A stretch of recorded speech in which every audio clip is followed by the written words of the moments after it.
Broncos Country, what is going on? Hope you guys are having a wonderful day. I heard you guys loud and clear in the comments on my video about Cooper Kupp yesterday. I said, Dave, don't make this move. He's way too old, uh, way too injury prone, all that. Go after David Njoku. I heard a lot of that yesterday. And today we're going to break down how that would affect the cap. Can we afford him? Do we need to do anything crazy with a restructure?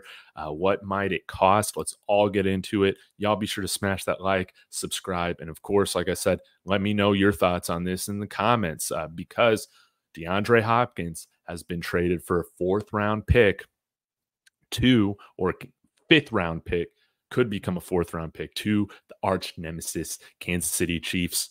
Oh, man, Tennessee's paying half the salary, I believe. So, I mean, great trade for them.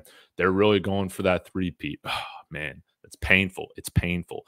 But if DeAndre Hopkins, who is a more affordable contract, goes for that, nonetheless, I think Cooper Kupp can be got for much less. Much less. I'm just throwing that out there. So, does your opinion on Cooper Kupp change if it's a 6th or 7th round pick? Anyways, let's get to David Njoku, because I will agree with you guys. If I had to choose one, right now for the age, injury history, all of that, David Njoku, position of need, like our tight ends are the worst. What will be okay at wide receiver, running back, but tight end needs a serious makeover, right?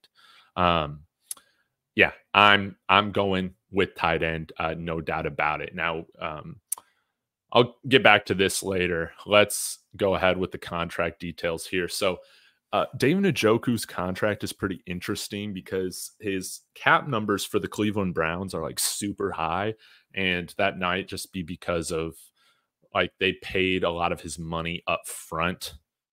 But you can see like his cap number really balloons, and then they added some void years on, which probably will they would hope to extend him. But if they trade him, it's from my understanding that they still take on, a cap hit for doing that. That can be, pretty unfortunate, because when he's traded, according to Over the Cap over here, his cap number with the Broncos stays pretty low. And I'm wondering if that's just because, again, the money owed to him right now isn't as much.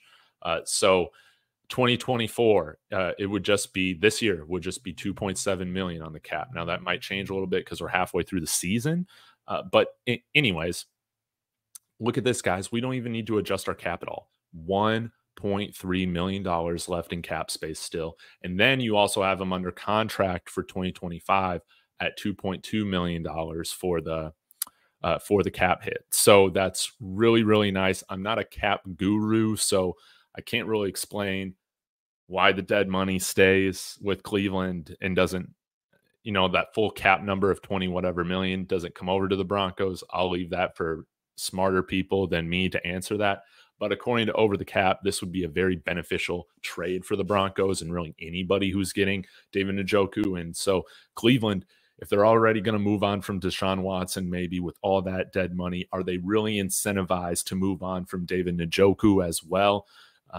I think you might have to pay a premium in order to encourage them to do that, because this isn't, in a sense, like DeAndre Hopkins or some of the other trades where, from my understanding, the team trading away the asset or the player isn't left with a ton of dead money.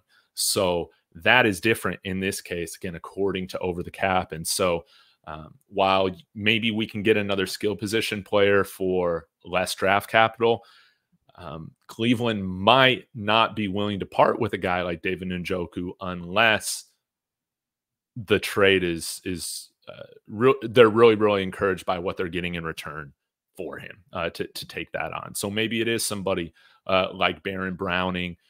Granted, he's on a contract year right now, plus a third-round pick or something like that. I think it's going to have to be something really nice, higher for David Njoku. He's a tight end right in the middle of his prime.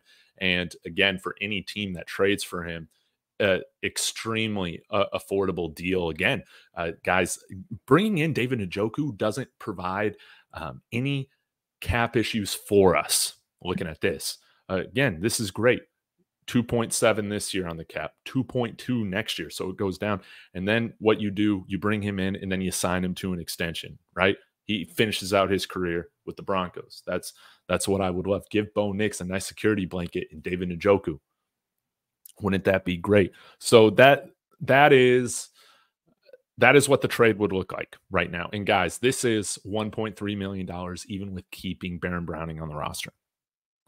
So I think that whoever is going to try and pry David Njoku away from the Browns, they're going to have to pay a premium because of the cap space or dead money that it will put on Cleveland, even though they got rid of him, and how advantageous it is to pick up of a player of that caliber for a very small percentage of the cap. So y'all let me know your thoughts on this in the comments. I thought that this was all very, very interesting.